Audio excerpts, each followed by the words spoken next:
Why don't you talk about Nigeria? Why don't you talk about Boko Haram? Why don't you talk about the Fulani header crisis in Nigeria? Why don't you talk about the situation in the northeast of Nigeria? Why don't you talk about the starvation in Africa?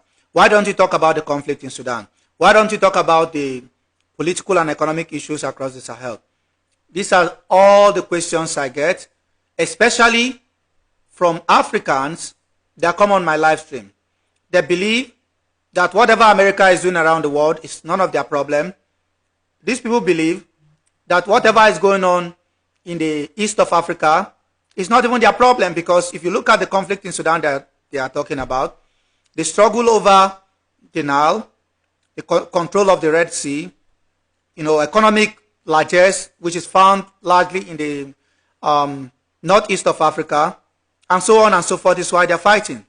And you need to put this into context, because people think that somehow the Middle East is millions of kilometers away from Africa. It's just on our doorstep. And whatever is going on in the Middle East will surely affect Africa.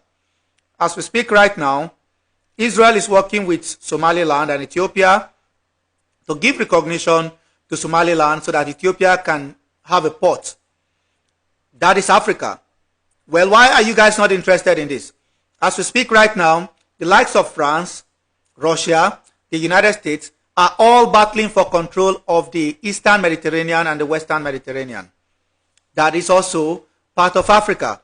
So the idea that if somebody is talking about international politics, you will just come up and say, oh, you need to stop right now.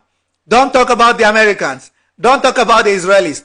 Don't talk about the Palestinians and the Arabs. Mind your own business and talk about your community. I might start up a live stream tomorrow and I'll start talking about Nigeria, and somebody else will come and say, why don't you focus on what is going on in your village?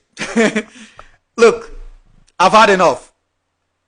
But it's fine, because again, it doesn't mean I'm not talking about Africa, but they don't want to hear it, because when it's international, it's either some of them don't understand what is going on, some of them don't understand geopolitics, or they just have disdain towards Arabs and Muslims, which is what I largely decipher, or